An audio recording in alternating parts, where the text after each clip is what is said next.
안녕하세요. 대한민국 평범한 아저씨입니다. 여러분들은 가슴속에 그리워하는 사람이 있으신가요? 혹시나 사소한 이유로 그 사람과 멀어진 분들이 있으신가요? 만약 그렇다면 자존심 버려두고 먼저 손 내밀어 보세요. 되돌아보니 자존심 따위는 중요한 게 아니었습니다. 오늘 제 이야기를 용기 내어 해보겠습니다. 제 학창 시절을 얘기하면 절대로 빼놓을 수 없는 사람이 한 명 있습니다. 바로 저의 오랜 친구예요. 저와 같은 초등학교를 나온 친구는 첫 만남부터 어쩐지 이 아이와는 누구보다 친하게 지낼 수 있는 친구가 될 것 같다는 느낌이 들었습니다. 그 어린 나이부터도 말이죠. 그런데 너무 놀라운 게 친구도 나중에 저에게 그러더군요. 초등학교 2학년 같은 반에서 저를 처음 봤을 때 본인도 그런 마음을 느꼈다고요. 여느 또래 남자애들이 치고받고 투닥투닥 싸우면서 우정을 키워가는 것과는 달리 저와 제 친구는 어렸을 때도 단 한 번도 그 흔한 주먹 다짐을 하지 않았어요. 그 때문인지 저희들은 다른 친구들로부터 놀림을 참 많이 받았습니다. 다른 남자애들과는 조금 다르다는 이유 때문이었죠. 용철이랑 상덕이는 꼭 기집애들 같아. 물론 놀림의 이유가 굳이 저희가 한 번도 싸우지 않았다는 것 때문만은 아니었어요. 축구 좋아하고 말뚝박기를 즐겨하던 다른 남자애들과는 달리 저와 제 친구 상덕이는 조용히 책 읽는 걸 더 좋아했습니다. 그리고 그 나이 때 다른 남자애들과는 다르게 여자애들과도 스스럼 없이 잘 어울렸어요. 여자아이들은 다른 남자들과는 달리 얌전한 저희들을 무척이나 좋아했고 저 역시 여자애들과 어울리는 것에 대해 창피하다거나 부끄럽다는 생각은 한 번도 해본 적이 없었기 때문에 저희에게 잘해주는 여자애들을 싫어할 이유가 없었습니다. 그러나 다른 남자애들 눈에는 그게 영 고깝게 보였는지 저희 둘이 지나가면 맨날 밀어버리는 일이 많았고 그러다 넘어지면 냅다 놀리는 것을 일삼았죠. 사실 또래 친구들 대부분이 어린 시절에 비슷한 나이대 애들이 그렇게 놀리면 한 번쯤은 신경을 쓰거나 어떻게든 놀림을 안 받으려 노력할 법도 한데 신기하게도 저와 친구는 그런 놀림을 한 번도 신경 쓰지 않았어요. 지금 생각해보면 확실히 그 나이대 다른 애들보다 무척 어른스러웠던 것 같네요. 게다가 담임 선생님도 그런 저희를 예뻐하면서 다른 남자아이들을 혼낼 때마다 너네는 용철이랑 상덕이 반만 좀 닮아봐라 라고 할 정도로 선생님께 신임을 받고 있었기 때문에 더욱더 남자아이들의 치졸한 놀림에 반응하지 않았죠. 저희 우정은 중학교 가서도 꾸준히 이어졌어요. 특히 제 중학교 시절은 안 그래도 충분히 친했다고 생각하고 또 좋아했던 제 친구와의 우정을 더욱더 견고하게 만들어준 사건이 있었던 때예요. 제가 중학교 3학년 때의 일이었습니다. 아주 화목하지는 않았지만 그래도 그냥저냥 일반적인 부부의 모습을 보이고 있었던 저희 부모님이 갑자기 따로 살겠다고 이야기를 하신 거죠. 용철아, 넌 엄마랑 살 거야? 아니면 아빠랑 살 거야? 어서 정해. 16살이라고는 해도 갑작스러운 부모님의 결별 소식에 아무렇지도 않게 태어난 모습을 보일 수 있을 만큼 성숙한 나이는 아니잖아요. 저 역시 부모님이 갑자기 따로 산다고 하니 너무 놀랄 수밖에 없었어요. 게다가 애초에 이 상황 자체가 받아들여지지도 않는 제 앞에서 다짜고짜 엄마랑 살지 아빠랑 살지를 고르라니 저는 그 누구와 따로 사는 게 아니라 지금처럼 부모님이 사이좋게 저랑 같이 셋이서 사는 게 꿈이었습니다. 그래서 울며 불며 엄마 아빠 따로 안 살면 안 돼요? 우리 지금처럼 같이 사는 건 안 되는 거예요? 라고 말하며 부모님이 헤어지지 않기를 간절히 바랐지만 이미 부모님은 서로의 이별을 완벽히 마음먹은 상황이었습니다. 자연스레 저는 방황할 수밖에 없었죠. 살면서 한 번도 문제를 일으키거나 말썽 부린 적이 없었지만 그땐 학교도 안 나가고 밖에서 하루 종일 시간을 때우다 집에 늦게 들어가는 게 일수였습니다. 용철아, 대체 왜 갑자기 그렇게 엇나가는 거니? 원래 안 그랬잖아. 중학교 담임 선생님은 저를 타이르고 설득하려 애썼지만 제가 말을 듣지 않으니 얼마 안가 저를 포기하셨어요. 사춘기라는 무서운 병이 찾아온 것도 모자라 부모님의 이별까지 찾아오니 그땐 그저 세상이 싫었던 것 같습니다. 그러나 담임 선생님도 포기한 저를 유일하게 놓지 않고 꿋꿋하게 제 사정 그리고 제 마음을 들여다봐준 사람이 바로 제 친구 상덕입니다. 야 용철아, 내가 널 하루 이틀 봐? 뭐야, 나한테만큼은 무슨 일이 있었는지 알려줄 수도 있는 거잖아. 어? 처음엔 친구한테도 이런 얘기하기 싫었어요. 오히려 친했기 때문에 집안에 이런 일이 있다는 걸 알리는 게 부끄럽기도 했고 또 어쩐지 민망했습니다. 제가 생각하는 제 친구는 너무나 어른스러운 녀석이었거든요. 그 친구라면 저와 같은 상황을 겪는다 하더라도 금방 냉정하게 상황을 판단하고 저와 같이 방황을 한다거나 슬퍼한다거나 하지 않을 거라 생각했습니다. 그래서 저를 걱정하는 친구의 말에 네가 무슨 상관이야, 내일이니 신경 꺼 라며 저답지 않게 냉정한 말을 하기도 했죠. 사실 제가 친구 입장에서 이런 말을 들었다면 아무리 친했어도 화가 날 법도 한데 그럼에도 친구는 제 곁을 떠나지 않았어요. 그리고 제가 마음을 열고 무슨 일이 있었는지 알려주길 기다렸죠. 그런 모습을 보다 보니까 어쩐지 이 친구한테 제 모든 것을 있는 그대로 얘기하고 싶다는 마음이 들더군요. 그래서 처음으로 자존심을 버리고 남 앞에서 눈물을 보였습니다. 우리 엄마 아빠가 따로 산대. 엄마나 아빠 한쪽 한 명이랑만 살아야 한다는데 난 그러기 싫어. 그냥 지금처럼 우리 세 가족이서 사이좋게 살고 싶어. 제 이야기를 들은 친구는 아무 말도 하지 않았어요. 대신 우는 제 어깨를 두들겨줬죠. 이상하게 그 어떤 위로의 말들보다도 친구의 토닥임이 더욱더 마음에 안정을 주는 느낌이었어요. 나중에 가서 결국 부모님은 이혼하셨고 저는 어머니와 함께 살게 되었지만 어쩌다 가끔 아버지 생각이 나서 울컥 눈물이 치솟았다가도 그 어둑한 밤 친구의 위로를 떠올리면 금세 소란스러워진 마음이 잔잔해졌어요. 하지만 그렇게 죽고 못 살던 친구가 고등학교 2학년 때 완전히 연락을 끊게 되었습니다. 지금 생각해보면 대체 왜 그랬는지 이해가 안 될 정도로 참으로 허망한 이유였죠.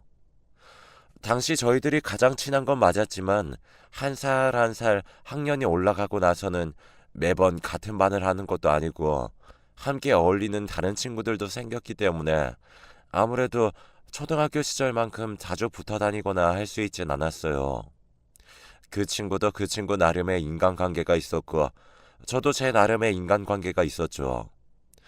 그리고 서로 그 부분에 대해 당연히 그 어떤 반감도 갖고 있지 않았습니다. 오히려 서로의 친구들을 소개시켜주면서 다 같이 친해지기도 했죠. 그러던 어느 날 한 친구의 생일 선물을 준비하기 위해서 저와 상덕이만 둘이 따로 본 적이 있었습니다. 그 녀석이 전부터 갖고 싶다고 노래 부르던 게 있는데 비싸지 않으면 돈 모아서 같이 사자. 너무 오래되어 어떤 물건인진 잘 기억이 안 나는데 당시 생일을 맞이한 친구가 맨날 그걸 갖고 싶다고 이야기하던 게 있었어요. 그래서 저와 상덕이는 일단 가게에 가서 그 물건을 보고 서로 모아둔 용돈이 허락한다면 함께 돈을 모아 선물해 주기로 약속했었죠. 그런데 마침 그 친구가 원하던 선물이 생각보다 그리 비싸지 않았고 저희는 무리 없이 모은 돈으로 그 선물을 살 수 있었습니다. 둘이 막 신나서 이야기를 하며 집에 가는데 상덕이가 그러더군요. 우리가 같이 돈 모아서 산 거긴 하지만 그래도 사람이 둘인데 선물이 하나면 조금 서운해할까봐 걔가 우리 집 왔을 때 갖고 싶다고 하던 책도 따로 준비해놨어. 워낙 친구를 철저히 챙기는 친구였기 때문에 저는 역시 상덕이야 라는 생각을 하면서 그 친구의 생일날을 기다렸습니다. 그리고 대망의 생일날 준비한 선물을 갖고 그 친구네 집에 놀러 갔는데 역시나 그 친구는 저희가 준비한 선물을 보고 뛸 듯이 기뻐하더군요. 야, 용돈 부족해서 못 사고 있던 건데 진짜 고맙다 얘들아. 그리고 그때 상덕이가 본인이 혼자 준비했다던 선물 역시 그 친구에게 건네주었어요. 친구는 신나하면서 포장지를 뜯었는데 저는 그 안에 들어있는 선물을 보고 제 눈을 의심했죠. 그 선물은 제가 그 당시 기준으로 작년 상덕이 생일 선물로 주었던 책 중 한 권이었습니다. 그러니까 상덕이는 제가 자기 생일 선물로 줬던 책을 그 친구가 갖고 싶다고 이야기했던 것 하나 때문에 그 친구의 생일 선물로 줘버리고 만 거였죠. 그 친구야 아무것도 모를 테고 생일날 분위기 깨기 싫어서 가만히 있었지만 솔직히 계속 화가 났어요. 책이야 또 사서 주면 되는 건데 최소한 제가 선물로 준 걸 다시 줄 거면 저한테 이야기는 했어야 한다고 생각하는데 그래서 집 가는 길에 그걸로 상덕이와 싸우고 말았어요. 야, 넌 아무리 그래도 그렇지. 어떻게 내가 생일 선물로 준 걸 다시 다른 애 선물로 줄 수가 있냐? 적어도 나한테 말은 해야 할 거 아니야. 상덕이는 자기도 선물로 받았던 걸 잊고 있었다면서 미안하다고 제게 사과했지만 저는 화가 풀리지 않았습니다. 그렇게 계속해서 말꼬리를 붙잡고 싸우다 보니 처음엔 사과를 하던 상덕이 역시 제게 화를 냈죠. 그럴 수도 있는 거 아니냐고. 정말 말 같지도 않은 이유로 싸웠다고 생각하실 텐데 맞습니다. 겨우 저 문제 때문에 오랜 기간 제일 친한 친구라고 생각했고 그 누구보다도 제 속마음을 털어놓을 수 있었던 친구 하나를 잃었습니다. 그 일을 계기로 저는 더 이상 상덕이에게 말을 걸지 않았고 상덕이 역시 저를 모르는 체하고 지나갔어요. 주변 친구들이 너네 왜 그러냐고 싸웠냐고 이야기해도 그냥 저는 내 앞에서 이제 상덕이 얘기 꺼내지 마 라고 하며 철저히 친구의 이야기가 들려오는 걸 무시했습니다. 사실 그렇게 싸우긴 했지만 내심 친구가 저에게 먼저 사과하고 다시 다가와 주길 바랐어요. 그렇다면 모르는 척 친구의 사과를 받아들이고 다시 친하게 지낼 마음이 있었으니까요. 그러나 그 일로 친구도 저에게 많은 실망을 하고 화가 났는지 친구가 저에게 먼저 다가오는 일은 없었죠. 어리석게도 저는 그런 친구의 행동에 더 화가 났어요. 본인이 잘못한 게 뻔한데 괜히 저한테 자존심 세우는 거라고 생각했습니다. 서로 그렇게 되면서 그 상태로 고등학교를 졸업하고 각자 합격한 대학에 들어가 생활하고 직장을 다니고 연애하고 헤어지기를 반복하고 결혼한 뒤에 애까지 낳아 키우니 30년이 훌쩍 넘더군요. 제 인생에서 가장 좋은 친구라고 생각했던 상덕이와 연락이 안 된 시간들이 말입니다. 그 친구 생각이 참 많이 났어요. 그리고 후회도 많이 했습니다. 상덕이가 미안하다고 했을 때 그냥 다음부터는 다시 그러지 말라고 하고 용서해 줄 걸. 내가 괜히 자존심 부리고 더 화를 내서는. 그러나 다시 친구에게 연락해 보려고 해도 번호를 알지 못하니 연락할 방도가 없었죠. 그렇게 시간이 흐르고 나서는 결혼도 하고 애 키우고 돈 버는 일상에 너무 바쁘다 보니 그 친구를 떠올릴 시간도 없었어요. 어느 순간부터 가끔 생각난다고 해도 잘 지내고 있겠지라는 그런 아련한 그리움 같은 감정만 남았습니다. 그렇게 평소와 같은 하루를 보내고 있었을 겁니다. 하고 있는 사업 때문에 잠시 밖에 나갔다가 집에 돌아와 쉬고 있는데 전화가 한 통 오더라고요. 여보세요? 하고 받으니 혹시 김용철 씨 맞나요? 아는 조금 나이 든 듯한 여성의 목소리가 들렸어요. 처음 듣는 목소리였기에 네, 맞습니다. 그런데 실례지만 누구시죠? 하고 물었죠. 그러자 그 목소리가 답했습니다. 저는 이상덕 씨 아내 되는 사람입니다. 네? 이상덕이라고요? 남의 입을 통해 들은 제 친구의 이름은 오랜만이었기에 순간 낯선 기분이 몇 번을 입에 되뇌었지만 금세 깨달을 수 있었어요. 그 여자가 말하는 이상덕이 아주 오래전 연락이 끊겼던 제 친구라는 걸 말이죠. 설마 친구의 아내가 저에게 전화를 걸었을 거라고는 상상도 못했습니다. 무엇보다 제가 친구의 연락처를 모르는 만큼 친구도 제 연락처를 모를 게 뻔했는데 어떻게 대체 친구의 아내가 제 전화번호를 알고 전화했는지 그것도 너무나 궁금했죠. 상덕이 아니시라고요? 반갑습니다. 그런데 제 번호는 어떻게 아셨는지. 아, 상덕 씨 수첩에 용철 씨 번호가 있었어요. 꼭 전해드려야 할 게 있는데 혹시 시간 되신다면 잠깐 만나뵐 수 있을까요?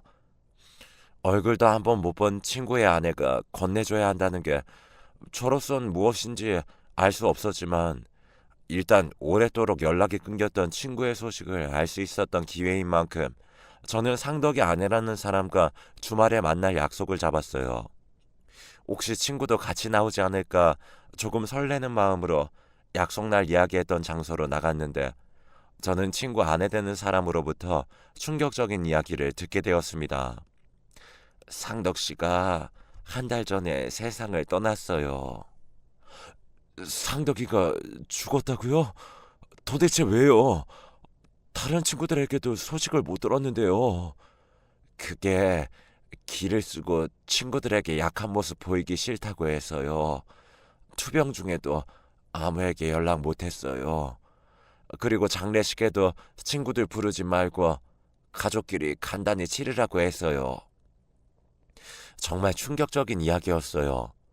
제 친구 상덕이가 죽었다니 죽기 전까지 멋있는 척은 혼자 다 하면서 죽은 내 친구 상덕이 이상하게 그 말을 듣는데 가슴속 깊은 곳에서 슬픔이 밀려왔습니다. 하지만 처음 보는 친구 아내의 슬픈 눈빛을 보고는 애써 꾹 참을 수밖에 없었습니다. 여러 가지 가능성을 고려해봤지만 그 가능성 속에서 친구가 이미 이 세상 사람이 아니라는 건 한 번도 생각해 본 적이 없어요. 시간이 오랫도록 지났으니 이미 옛날에 그 친구와 싸우고 친구를 미워했던 마음은 희미해진 지 오래인데 어째서 친구가 죽었다는 소식을 들은 그 순간부터는 저와 마치 친구와 싸웠던 그 당시로 돌아온 것 같았어요. 그토록 좋아하고 친하다고 생각했던 친구를 원망했던 세월들이 주마등처럼 스쳐 지나갔죠. 상덕 씨가 용철 씨 앞으로 남긴 편지가 한 통이 있어요. 오늘은 이걸 전해드리려고 만나 뵙자고 말씀드린 거예요.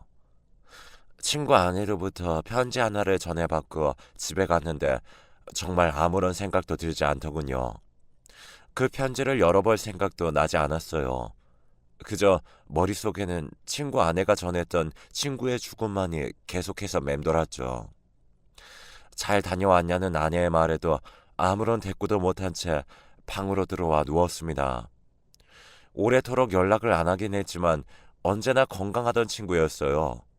오히려 어릴 땐 제가 더 비실하고 몸이 약해서 친구가 맨날 야, 너는 사내 녀석이 그렇게 몸이 약하면 어떡하냐? 라는 타박을 자주 들었습니다. 그런데 그렇게 건강하던 친구가 암으로 그것도 바로 저번 달에 죽었다니 저는 제 자신을 원망하는 수밖에 없었어요. 만약 제가 그 어렸을 적에 쓸데없는 자존심이나 고집을 부리지 않고 친구의 사과를 받아들이고 계속해서 연락을 하고 지냈더라면 적어도 친구의 마지막 가는 길을 지켜줄 수 있었겠죠. 하지만 바보같이 그러질 못해서 친구의 죽음을 배웅해 주지도 못했습니다. 스스로가 너무나 원망스러웠어요. 그렇게 몇 날 며칠 누워서 제 자신을 비난하고 한탄하는데 문득 친구 아내가 손에 쥐어준 편지 한 통이 생각이 나더군요. 대체 상덕이는 나에게 뭘 이야기하고 싶었을까? 자기 혐오에 빠져 있느라 편지조차도 잠시 잊고 있던 저는 더 늦기 전에 친구가 저에게 남긴 마지막 편지를 확인해 봐야겠다는 생각이 들었습니다. 그리고 한 줄 한 줄을 읽어나가며 저는 그 옛날 언제나 저에게 활짝 웃어주던 친구의 모습이 떠올라 눈물을 잘뜩 흘릴 수밖에 없었어요. 용철아, 나 상덕이다. 네가 아직도 날 미워할까봐 이 편지를 쓰는 게 좀 겁나긴 하지만 그래도 내 남은 생에 그리 많지 않으니 지금이라도 너에게 하고 싶은 말을 해야겠다 싶어서 이렇게 용기 낸다. 넌 나를 어떻게 생각하고 있을지 모르겠지만 나는 너와 사이가 나빠진 그날 이후로 꽤 오랫동안 널 그리워하고 있었어. 내가 가장 좋아했던 내 친구 용철이를. 내가 그런 실수를 하지 않았다면 네가 나에게 화낼 일도 없었겠지. 다시 한번 미안하다. 어른이 되고 나서 네 소식을 몰래 듣곤 했었어. 그러다 정말 우연히도 네가 도매상을 한다는 이야기를 알게 됐지. 너에게 다시 다가갈 용기는 없었어. 이렇게 될 줄 알았다면 그때 말 한번 걸어볼걸. 하지만 거래처로서 널 도와줄 수 있다는 것만으로도 난 충분히 만족한다. 비록 내가 속이 좁아 너와 다시 예전처럼 지내지 못하지만 여전히 넌 내 마음속에서 가장 친한 친구이자 좋은 친구였으니까. 용철아, 네가 너무 보고 싶다. 다시 그때로 돌아간다면 네 마음이 풀릴 때까지 몇 번이라도 사과했을 텐데 내가 그랬다면 우린 다시 예전처럼 친한 친구로 지내고 지금 이 나이가 되도록 함께하고 있었겠지. 다음 생이란 게 있어도 아마 너와 같은 친구를 또 만나지 못할 거야. 짧은 기간이었지만 못난 나랑 친구해줘서 너무 고맙다. 그리고 평생 행복해라. 제가 친구를 그리워했던 만큼 친구 역시 저를 그리워하고 있었습니다. 그리고 저와 똑같은 일을 하고 있었죠. 친구는 편지에서 내내 제게 미안하다고 했지만 오히려 저는 그런 친구에게 더 미안한 마음이 컸습니다. 몇 번을 되새겨 보아도 애초에 처음에 친구가 사과했을 때 제가 받아주었다면 일어나지 않았을 일이었죠. 그런데 친구는 스스로를 탓하고 이 모든 일들이 본인이 부족해서 본인이 속이 좁아서 일어난 일이라고 생각하고 있었다고 하니 저는 대체 이 미안함을 어떻게 갚아야 할지 너무나 막막했어요. 게다가 제 인생에서 가장 힘들었을 때 절 도와준 건 역시 친구였다니 너무나 놀랐습니다. 지금은 사업이 꽤 커져서 넉넉히 살고 있지만 한때 저는 친구 말대로 작게 도매상을 하고 있었습니다. 그때도 굉장히 어렵게 빚을 내서 시작한 일이었기 때문에 매달 빚에 쪼들려 가면서 힘들게 살고 있었죠. 정말 수많은 사업들을 다 말아먹고 인생에서 마지막 도전이나 다름이 없었어요. 정말 도매상까지 망하게 되면 당장 갈 곳도 없고 살 곳도 없었기 때문에 어떻게 해야 이 위기 상황을 벗어날 수 있을지 전전긍긍하다가 정말 저에게 한 줄기 빛을 만날 수 있었습니다. 우연찮게 큰 거래처를 하나 알게 된 것이었죠. 그리고 그 거래처가 굉장히 쉽게 제 도매상과 거래해준다고 해서 오랜 시간 동안 거래를 진행해 왔었어요. 솔직히 그 정도 크기면 저처럼 작은 도매상이 아니라 조금 더 큰 곳과 거래할 수 있었을 텐데 왜 저희랑 전속으로 거래를 했는지 때때로 의아하긴 했지만 당시에는 찬밥 더운 밤 가릴 시기도 아니었기에 그저 저에게 내려진 행운에 대해 감사하며 열심히 일했습니다. 그리고 납품 초기에 세금 계산서 때문에 업체 사업자 등록증을 본 적이 있었는데 그 대표 이름이 친구 이름과 똑같더군요. 그땐 그냥 동명이인인가 보다 하고 대충 넘어갔는데 그 사람이 친구였다니. 그 거래처 사장의 친구였을 줄은 정말 꿈에도 몰랐어요. 친구는 저를 뒤에서 도와주고 있었고 제 성격을 잘 알고 있었기 때문에 혹시나 제가 자존심 상하고 힘들어할까봐 그 사실을 알리지 않았을 게 뻔했습니다. 친구 덕분에 제가 그리고 저희 가족이 먹고 살 수 있었다는 것을 친구가 죽은 뒤에야 알게 되었다니 저는 이 모든 사실을 아내에게 이야기했어요. 아내도 죽은 제 친구 덕분에 저희 가족이 먹고 살 수 있었다는 이야기를 듣고 나니 한참을 아무 말도 못하더군요. 그러더니 제게 하는 말이 지금이라도 가서 사과해요. 분명 당신을 그렇게 좋아했던 친구라면 하늘에서도 당신 사과받고 용서해 줄 거야. 라고 하더군요. 솔직히 처음에 친구 아내로부터 친구가 준 편지를 받고 그 내용을 읽었을 때는 친구가 잠들어 있는 납골당에 가는 게 너무 무서웠습니다. 내가 과연 그곳에 가봐도 되는 걸까 하는 생각이 있기도 했고, 또한 제가 정말 납골당에 가서 친구 이름을 부른다면 친구가 정말 이 세상에 없다는 사실을 인정해야 할 것 같은 느낌이 들었거든요. 하지만 아내의 말을 듣고 나니 이젠 저도 용기를 낼 때인 것 같더군요. 그래서 자식들과 아내와 다 같이 친구의 납골당으로 갔습니다. 상도가 미안하다. 정말 미안하다. 그리고 너무 고맙다. 하늘에선 편히 쉬고 다음 생에도 내 친구 해줘라.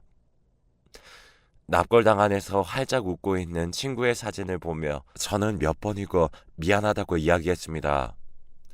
아내도 비록 친구의 얼굴을 처음 봤지만 저로 인해 모든 사정을 알고 있었기에 계속해서 고맙다 인사를 했고, 자식 녀석들도 옆에서 묵념을 했죠.